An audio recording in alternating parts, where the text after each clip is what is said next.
kita menentukan jalan hidup kita ke depan, ya, karena kita punya kebebasan. Seperti Padre Pio, dia punya kebebasan untuk mau menerima salib Tuhan, menerima penderitaan atau tidak, ya. Jadi kalau misalnya dikatakan ikutilah jalan yang Tuhan sudah tempatkan, bukan berarti bahwa kita memang jalan itu untuk kita, tidak. Jalan itu Tuhan sediakan. Tuhan Yesus mengatakan dalam Injil ketika siapa itu Thomas yang mengatakan, kemana kami akan pergi? Lalu Tuhan Yesus mengatakan, engkau tahu jalan. Kau tahu jalan itu. Jalannya jalan apa? Jalannya adalah jalan Yesus. Jalan Yesus adalah jalan Yerusalem. Jalan penderitaan, jalan salib. Nah, jalan itulah yang sudah ditempatkan bagi kita murid-muridnya. Ingat ya bahwa Tuhan Yesus tidak menjanjikan suatu kehidupan di dunia ini yang mulus-mulus. Tidak menjanjikan di dunia ini kehidupan yang rata terus jalannya. Ada lagu itu kan Tuhan tak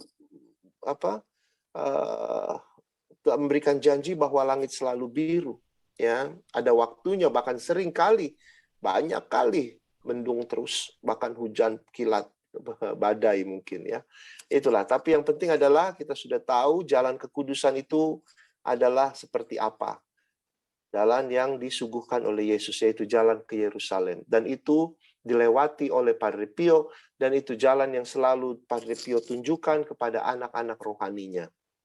Maka di bawah dari tema besar ini, pada malam hari ini, kita membawa subjudul, subtemanya, mari kita hidup dalam roh kudus sebagai anak-anak Allah.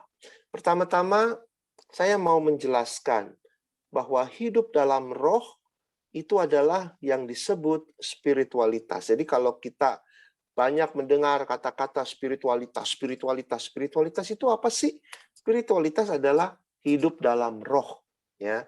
Hidup dalam roh, hidup dalam semangat. Maka kalau tema kita hidup dalam Roh Kudus, berarti hidup dalam semangat Roh Kudus, ya.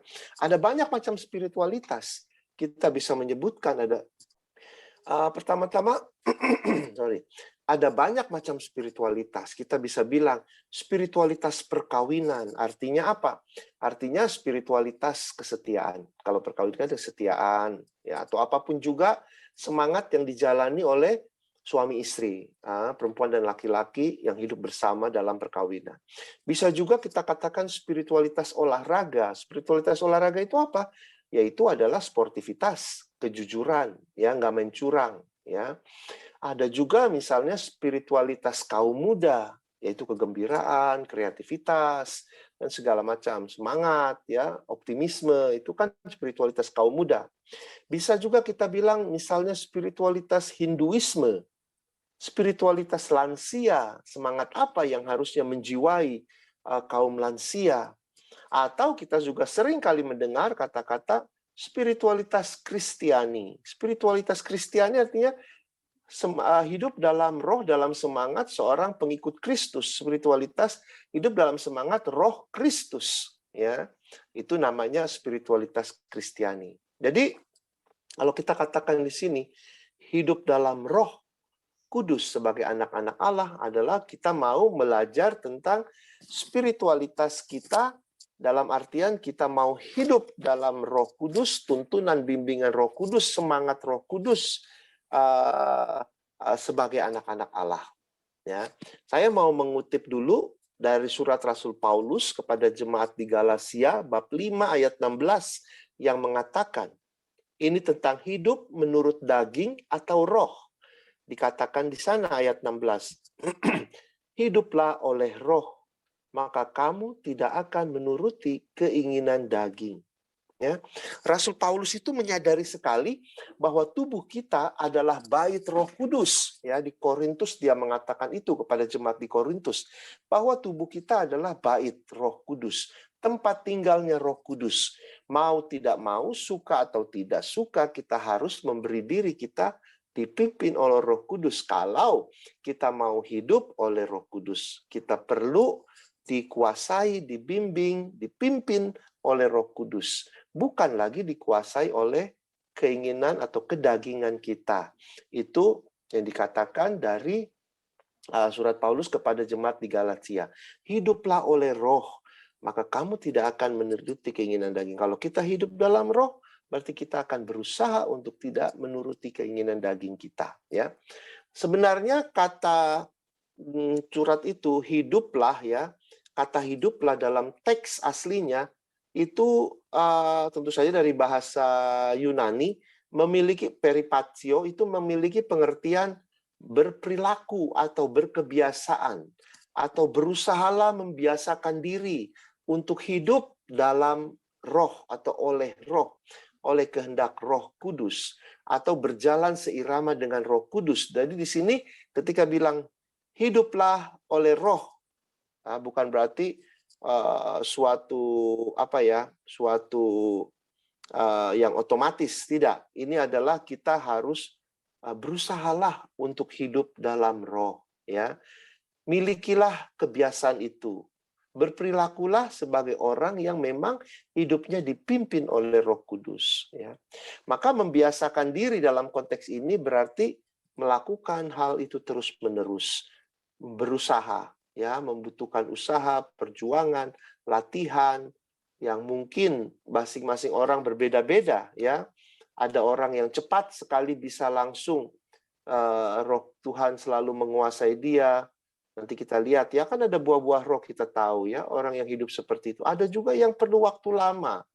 Tidak gampang untuk punya penguasaan diri, kontrol diri, nggak emosi terus. Ya, kita tahu, kita ngaku dosa saja, dosa. Mau saya marah-marah sama anak-anak, sama suami saya, sama istri saya, di kantor, saya nggak sabaran jadi orang. Pulang mengaku dosa, belum 1 jam, udah marah lagi.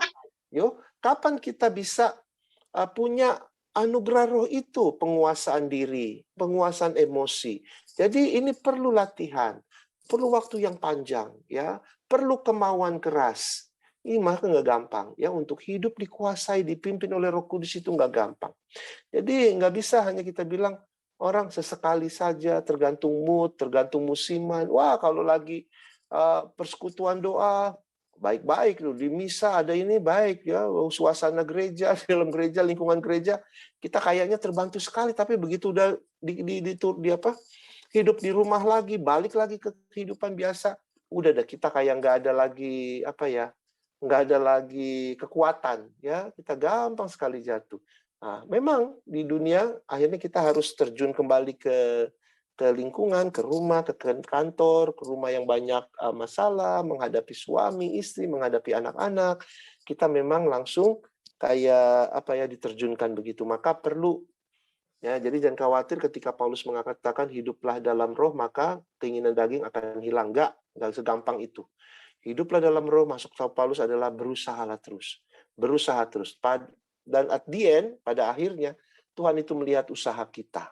Bayangkan saja, ya, kalau misalnya kita di kota Jakarta nih, sama di kampung, di desa, mana banyak godaan. Di kota jauh lebih banyak godaan. Pengen pengen ini itu. Terus semua kerja juga cepat, gerakan cepat, harus cepat. Kalau enggak kehilangan rezeki. Di desa itu lebih santai. Orang tidak mencari-cari. Semua hidup bergantung dari alam, tergantung dari hujan para petani. Maka nggak heran mereka santai-santai saja. Gerakannya juga lambat segala macam.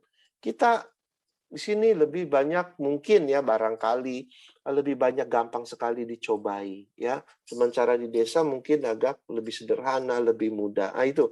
Jadi kan makanya Tuhan tidak mengadili kita pada nanti waktu kita meninggal dari hasilnya, tapi dari usaha. Semakin kita banyak usaha, semakin kita banyak berjuang, Tuhan nggak melihat hasilnya. Oh, saya sendiri mungkin kalau sudah meninggal, Andre, kamu udah puluhan tahun berusaha, tapi ya nggak berhasil terus menguasai diri misalnya, tapi saya melihat usaha kamu. Yang penting adalah itu, ya, usaha untuk selalu hidup di bawah bimbingan Roh Kudus.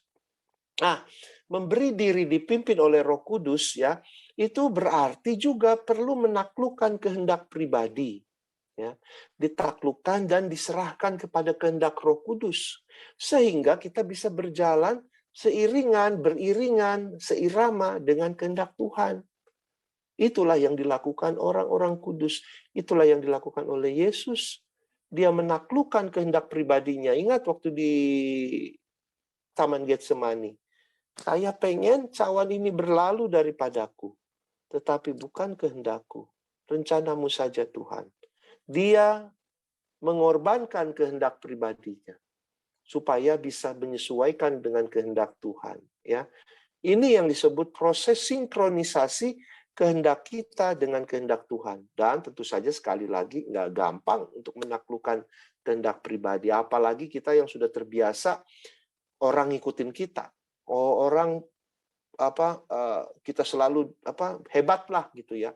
Udah merasa percaya diri sekali. Percaya apa yang saya lakukan, apa saya itu pasti benar. Nah itu agak sulit untuk kemudian suatu saat mungkin Roh Kudus, buah Roh Kudus salah satunya adalah kerendahan hati.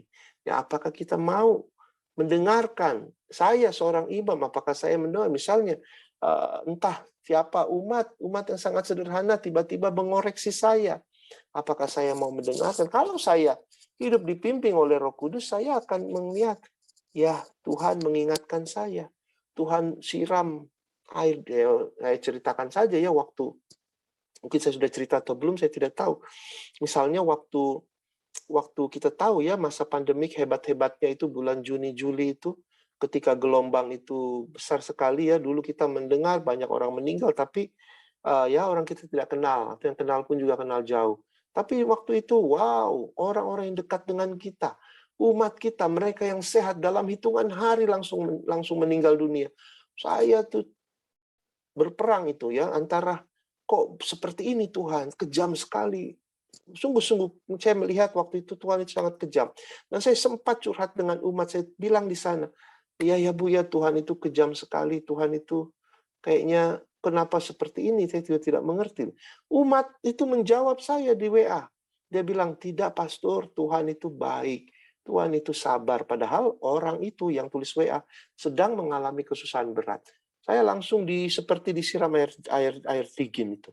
Saya langsung sama dingin. Oh, saya diingatkan. Roh Tuhan itu adalah bahwa coba untuk kita melihat dengan kerendahan hati dalam situasi apapun juga apa yang menjadi rencana Tuhan. Roh Tuhan ada dalam diri kita, itu harusnya yang muncul, bukan suara roh jahat, suara roh yang mengatakan Tuhan itu kejam, Tuhan itu tidak adil. Kasihan umat ini, salahnya apa? Kenapa harus dalam hitungan hari saja, kasihan saya ikut menangis bersama dengan mereka. Tapi itulah, ada saat-saat di mana kita itu sulit sekali untuk mensinkronkan pikiran hati kita kepada pikiran dan hati Tuhan. Ini pertemuan lalu kan dalam misa itu saya menyanyikan lagu berpikir seperti Yesus berpikir, tidur seperti Yesus tidur, bermimpi seperti Yesus bermimpi. Itu nggak gampang, itu spiritualitas Kristiani, itu hidup dalam roh Tuhan itu. Tapi nggak gampang seperti itu. Karena apa? Karena kita punya kedagingan, kita punya kemanusiaan kita yang sungguh-sungguh bisa menghalangi kita untuk selalu hidup dalam setia dalam pimpinan Roh Kudus ya. Jadi seperti itu. Perlu kita selalu belajar mensinkronisasikan, menyesuaikan, menyelaraskan keinginan pribadi kita dengan kehendak Tuhan ya, menyesuaikan dengan kehendak Tuhan. Kenapa itu perlu? Kenapa kita perlu membiarkan diri kita dipimpin oleh Tuhan? Karena apa? Karena tubuh kita, bahkan saya bisa bilang hidup kita bukanlah milik kita sendiri, tapi milik Tuhan. Milik Tuhan. Pertama-tama ya bukan saja karena Tuhan menciptakan kita, bisa saja demikian kita bilang ya gue nggak minta untuk dilahirkan, gue nggak minta untuk diciptakan, tiba-tiba ada. Ya bukan hanya itu ya, alasannya adalah karena kita telah dibeli, kita kemudian sudah masuk dalam perangkat si jahat, tapi kita sudah dibeli, harganya dibayar lunas dengan kematian Tuhan. Maka hidup kita bukanlah milik kita sendiri, tubuh kita bukanlah milik kita sendiri, tapi milik Tuhan. Itulah sebabnya dilarang sekali orang untuk bunuh diri, dilarang sekali orang untuk bisa, tubuh-tubuh gua mau aborsi, terserah. Hidup-hidup gua mau mencintai sejenis lawan kawin berhubungan badan dengan sesama jenis. Tidak bisa seperti itu, ya. Tidak bisa hidup seenaknya saja. Karena apa? Karena hidup kita sudah ditebus oleh Tuhan. Kita sebagai orang-orang beriman, ya. Maka muliakanlah Tuhan dengan tubuh kita, muliakanlah hidup kita selalu, muliakanlah Tuhan melalui hidup kita yang benar, ya, seperti itu. Jadi di masa sekarang ini, meskipun orang sudah tahu bahwa tubuh orang Kristen, ya, orang Katolik, tahu bahwa tubuhnya adalah tempat di mana tempat tinggal Tuhan. Waktu pembaptisan kan sudah diberikan hidup ilahi itu ada di dalam diri kita, tapi banyak orang masih tetap dalam kenyataannya justru hidup dipimpin bukan oleh Roh Kudus tapi oleh roh yang jahat, ya. Masih tetap hidup mau menuruti keinginan sendiri, kehendak sendiri. Nah, inilah ya, kalau kita maunya hanya menuruti kehendak sendiri, maka kita masih hidup dalam kedagingan kita. Jadi ingat, percaya kepada Tuhan Yesus itu tidak cukup. Kita harus mau menanggalkan manusia lama. Percaya omongan saja. Aku percaya. Setiap minggu kita berdoa itu. Syahadat. Aku percaya. Nggak cukup. Kalau aku percaya, ya sudah, saya mau meninggalkan kedagingan saya. Hidup, ya, berusaha. Berusaha untuk mengikuti apa yang Tuhan katakan.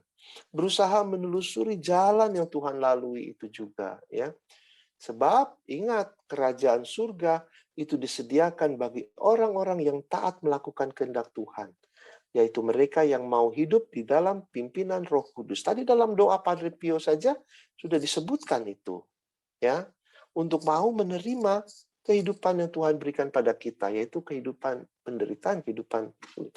Maka ini para devosan Padre Pio, ya, berdevosi artinya kan berusaha untuk meneladani, melihat. Kita perlu banyak belajar dari Padre Pio dan berusaha untuk ikut serta mengambil bagian dalam penderitaan Tuhan seperti yang dialami oleh Padre Pio. Nanti kita akan lihat, ya, dalam teks juga panduan dari pusat itu ada dikatakan, ya. Nanti kita akan lihat secara sebentar saja. Maka saudara-saudari, hidup dalam bimbingan Roh Kudus itu bisa kita bilang adalah suatu usaha, suatu perjuangan, suatu ziarah, suatu perjalanan. Kenapa? Karena kita bergumul dalam perjalanan itu untuk mau mendengarkan kedagingan kita atau mendengarkan suara Tuhan, ya. Logika kita dan iman harusnya berjalan bersamaan. Memang sulit untuk mengerti mana yang benar, mana yang salah, tapi percayalah bahwa kalau kita mendengar suara Tuhan, ini juga perlu dibahas lagi, ya. Kadang-kadang iblis itu begitu pintar, seakan-akan suara Tuhan, padahal bukan suara Tuhan, ya. Kita lihat di dalam surat Rasul Paulus kepada jemaat di Roma, ya. Roma bab 7, saya lihat, ya. Roma bab 7,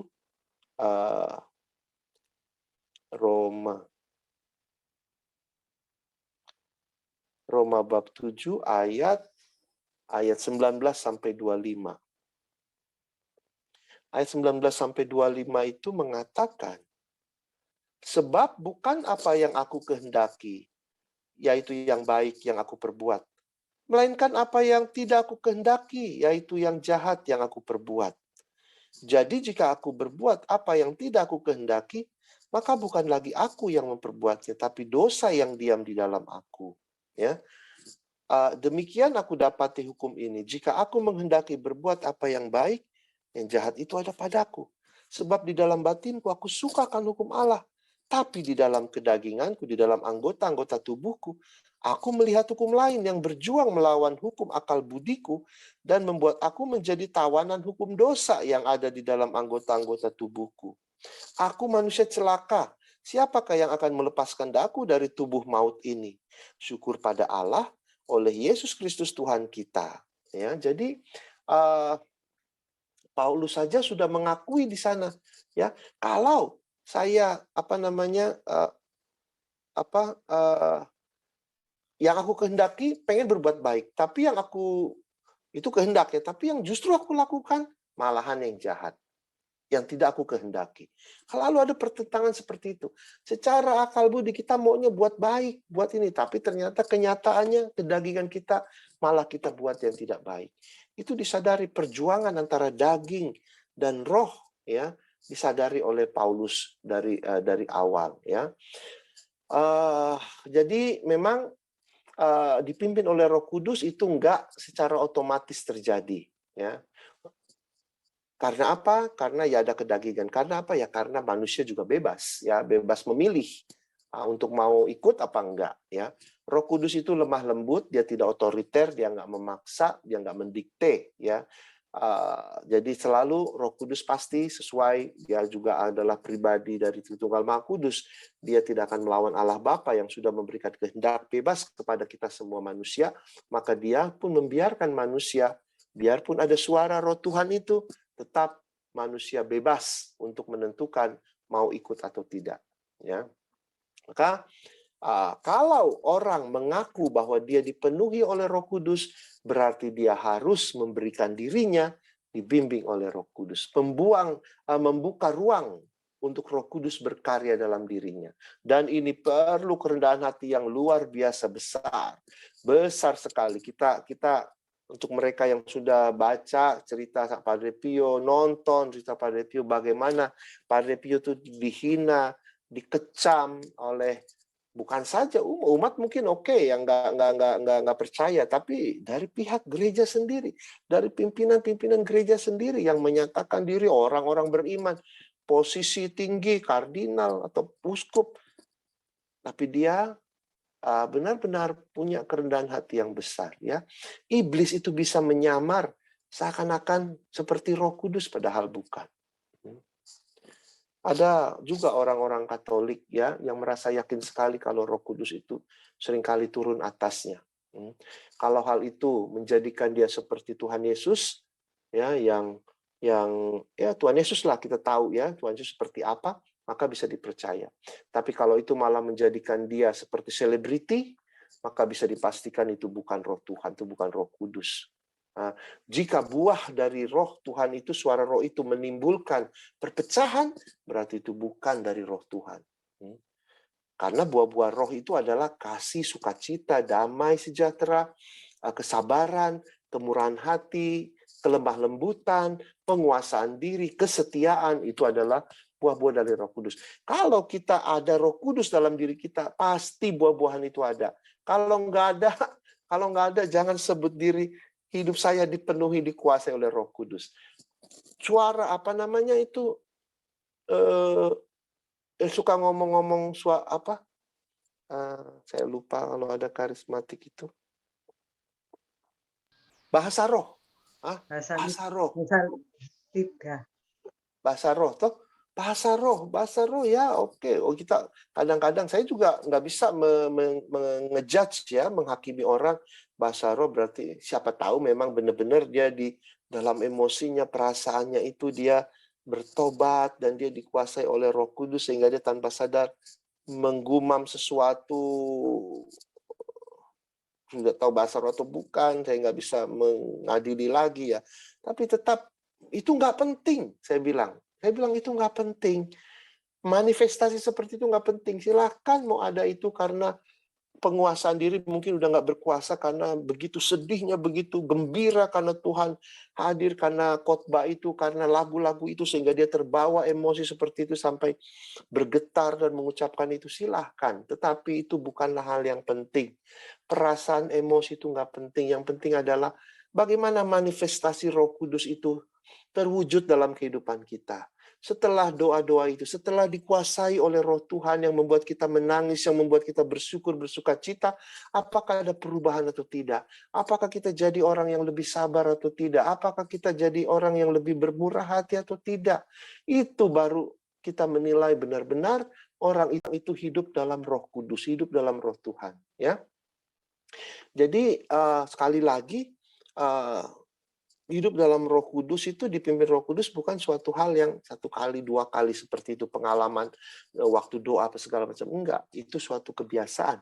Berulang-ulang, hiduplah dalam Roh. Maka keinginan daging akan pelan-pelan akan kita kuasai juga, ya, akan bisa kita kalahkan juga, itu ya. Terkadang sebagai manusia kita tidak bisa pungkiri keinginan daging itu membuat kita tersesat. Tersesat di dalam permasalahan hidup, ya. Kita mau berbuat baik seperti tadi Paulus katakan, kita mau punya rencana ke depannya seperti ini, seperti itu. Siapa yang nggak mau hidup sabar, hidup baik, hidup damai, ketenangan batin maupun ketenangan pikiran. Semua orang mau. Tapi karena kedagingan kita, tapi karena situasi lingkungan hidup kita jadi tersesat, kita jadi sulit sekali. Selalu ada muncul kekhawatiran, kekalutan, ketakutan, ketidakpastian, itu dirasakan, itu manusiawi, ya itu. Nah ini yang dialami, saya kasih contoh ini ya, yang dialami oleh anak rohani pertama Padre Pio, namanya Rafaelina Cerase, ya itu anak pertama Padre Pio. Jadi Padre Pio itu dia mengenal Padre Pio sebelum dia mengenal Padre Pio, si Ibu Rafaela ini menjalani suatu kehidupan yang bisa dibilang kacau ya. Bimbingan rohani, akhirnya dia bertemu dengan Padre Pio, dia mengalami bimbingan rohani, mulai perjalanan rohani bersama dengan Padre Pio, baik itu dilakukan dengan tatap muka ataupun lewat korespondensi surat-surat. Makanya ada surat-surat ya, kalau kalian baca itu ada surat Padre Pio kepada Rafaela Cerase ya. Dan salah satu topik yang dimunculkan di dalam surat kepada Rafaelina itu ya adalah topik supaya Rafaelina itu tetap berjuang untuk melawan bahkan mematikan keinginan daging. Kenapa? Karena ya latar belakang kehidupan Rafaelina sebelum dia mengenal Padre Pio, kehidupan yang kacau, kehidupan yang luar biasa, dipenuhi dengan keinginan-keinginan daging, emosi, marah, perbuatan-perbuatan yang tidak baik, yang menyesatkan, dan akhirnya dia bertobat, bertemu Padre Pio. Padre Pio tetap memberikan pada dia, karena Padre Pio tahu nggak gampang untuk berubah semalaman. Dia menuliskan surat-surat itu. Ya, ini saya bacakan ya untuk mematikan keinginan daging. Surat Padre Pio kepada anak rohaninya Rafaelina Cerase.